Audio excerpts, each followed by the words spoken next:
Fluffig zarte Panierbällchen, verfeinert mit Safran und Nüssen und serviert in einer seidigen Soße mit vollmundigem Aroma. Malai Kofta ist heute immer noch so beliebt wie vor 500 Jahren.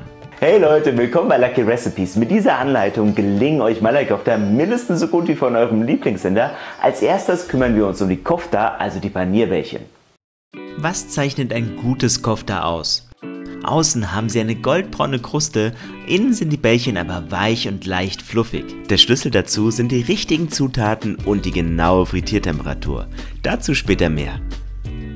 Für die Koftas brauchen wir erstmal Panier. Der Fettgehalt von Panier liegt bei etwa 21 Gramm, der Proteingehalt bei 24 Gramm. Fertigen Panier finden wir hier in München ganz einfach in indischen Geschäften. Panier selbst zu machen ist ebenfalls kinderleicht, hier haben wir euch das ausführliche Video verlinkt. Allerdings solltet ihr selbstgemachten Panier für Malai Kofta besonders gut abhängen und pressen lassen, sonst ist er zu feucht für den Teig. Wenn ihr keinen Panier kaufen oder herstellen wollt, ist körniger Frischkäse eine Alternative, auch wenn er etwas säuerlicher schmeckt und wesentlich feuchter ist. Er wird in verschiedenen Fettstufen verkauft, nehmt die Variante mit dem höheren Fettanteil, der kommt Panier am nächsten. Ihr müsst den Frischkäse gut abtropfen und gegebenenfalls auch ein wenig abtupfen, damit er nicht zu feucht zum Verarbeiten ist. Ist der Teig zu feucht, bilden sich beim Frittieren kleine Bläschen in der Oberfläche. Das beeinträchtigt zwar nicht den Geschmack, sieht aber nicht ganz so hübsch aus. Deshalb ist unsere klare Empfehlung, nehmt Panier, wenn ihr die Möglichkeit dazu habt. Wir nehmen heute gekauften Panier und geben ihn erstmal durch eine Reibe. Hier könnt ihr erkennen, wie die Konsistenz des Paniers ist. Außerdem ist es sehr wichtig, den Panier mit den Händen zu verarbeiten. Das dauert schon 3 bis 4 Minuten. Nehmt dazu keinen Mixer, sondern arbeitet wirklich mit euren Handballen, bis die Masse schön homogen ist. Malai Kofta ist feinste Handarbeit. Traditionell wird im Panier Mawa beigemengt. Mawa ist eine Milchmasse, die auch bei Gulab Jamun zum Einsatz kommt. Sie verleiht den Koftas einen noch milchigeren Geschmack. Mawa gibt es hierzulande leider nicht zu kaufen und deshalb muss man es selbst herstellen oder mit Vollmilchpulver arbeiten. Indrani hat dazu schon mal ein Video gemacht. Um den Prozess ein wenig zu vereinfachen, nehmen wir zum Binden mehlig kochende Kartoffeln statt Mawa. Sie sollten schon kalt sein, wenn man sie im Teig verarbeitet. Stampft sie und verknetet sie mit dem Panier. Die Kartoffeln sollen wirklich vollkommen mit dem Panier zu einem Teig verschmelzen, also nehmt euch genügend Zeit für diesen Schritt. Aromatisiert wird der Teig mit Safran, der passt einfach hervorragend zum milden Geschmack von Panier. Lasst ihn vor der Zubereitung ein wenig in heißem Wasser ziehen und gebt ihn dann in den Kofta-Teig. Dosiert das Ganze vorsichtig, nehmt nur 2 Esslöffel, damit euer Teig nicht zu feucht wird. Den Rest vom Safranwasser könnt ihr in die Soße geben. Wenn ihr mit körnigem Frischkäse statt Panier arbeitet, dann verzichtet auf Safranwasser und gebt lieber gemahlenen Safran in den Teig, sonst wird er zu feucht. Außerdem brauchen wir noch ein wenig Mehl und Backpulver. Das Mehl hilft die Kofta stabil zu halten und bindet die Feuchtigkeit. Und das Backpulver sorgt für die leicht fluffige Konsistenz. Nehmt nicht zu viel Mehl, sonst schmecken die Bällchen zu teigig. Wir nehmen hier das Verhältnis 4 Teile Panier, 2 Teile Kartoffeln und maximal 1 Teil Mehl. Dann knete ich den Teig, bis er schön geschmeidig wird und nicht mehr an den Händen klebt. Außerdem wollen wir die Koftas füllen. Dafür benetzen wir ein paar getrocknete Kokosraspeln mit heißem Wasser, damit sie mehr wie frisches Kokosfleisch schmecken. Dann hacken wir uns Cashews und Rosinen fein und geben sie zu den Kokosflocken. Ihr könnt bei der Füllung natürlich nach Belieben variieren oder, wenn ihr euch das Füllen noch nicht zutraut, lasst sie einfach weg.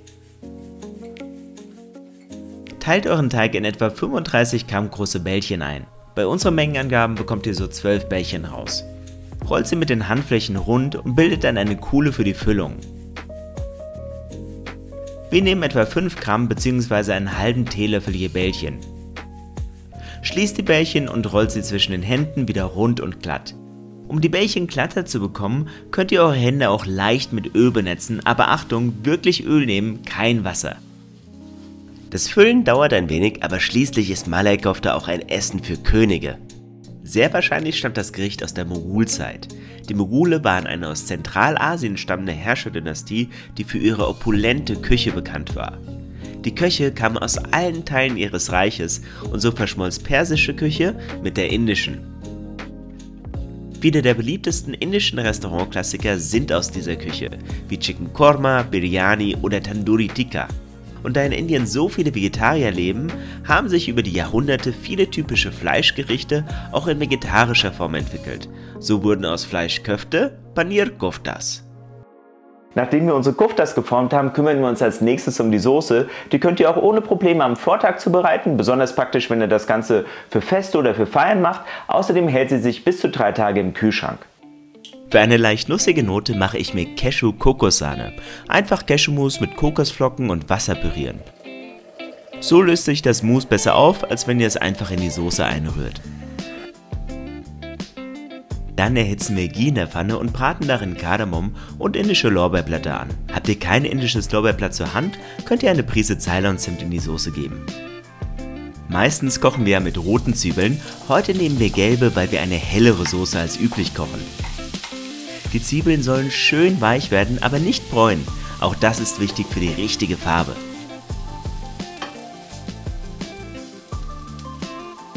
Gebt jetzt den Ingwer mit den gemahlenen Gewürzen hinzu und bratet ihn, bis der rohe Geruch verflogen ist. Den Ingwer müsst ihr nicht zu fein schneiden, weil wir später alles pürieren werden.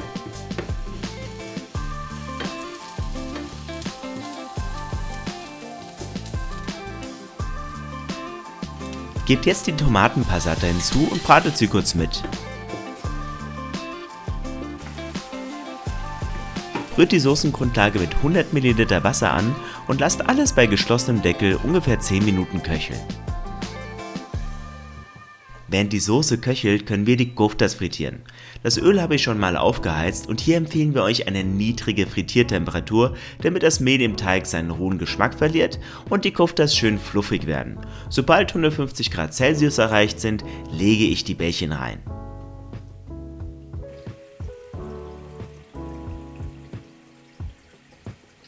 Haltet die Bällchen ständig in Bewegung, damit sie gleichmäßig bräunen. Die Frittiertemperatur sollte jetzt zwischen 135 und 145 Grad liegen. Nach 6 bis 8 Minuten sehen unsere Koftas genau richtig aus. Eine Sache ist wirklich wichtig bei diesem Rezept und das ist die richtige Frittiertemperatur und dass ihr euch an unsere Mengenangaben haltet, denn sonst habt ihr das Problem wie wir, dass ihr das Ganze 5 bis 6 Mal machen müsst. Solange haben wir nämlich das Rezept für euch optimiert, bis wir wirklich die perfekten Koftas bekommen haben. Also haltet euch ganz genau an unsere Angaben. Jetzt müssen wir nur noch die Soße fertigstellen. Fischt dazu die Gewürze heraus und püriert die Soße mit der Cashew-Kokossahne.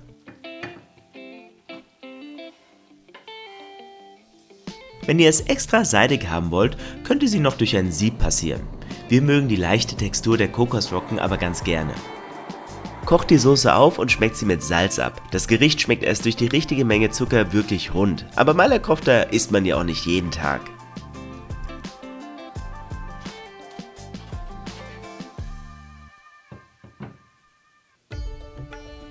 Schaut euch mal die Farbe an. Ist das nicht genial? Richtet eure Malak Kofta auf einem Teller an mit einem schönen Sahnekringel. Und jetzt könnt ihr endlich schlemmen wie die Mogule. Boah. Das ist richtig gut geworden. Jetzt haben wir es. Und dann genug gedauert.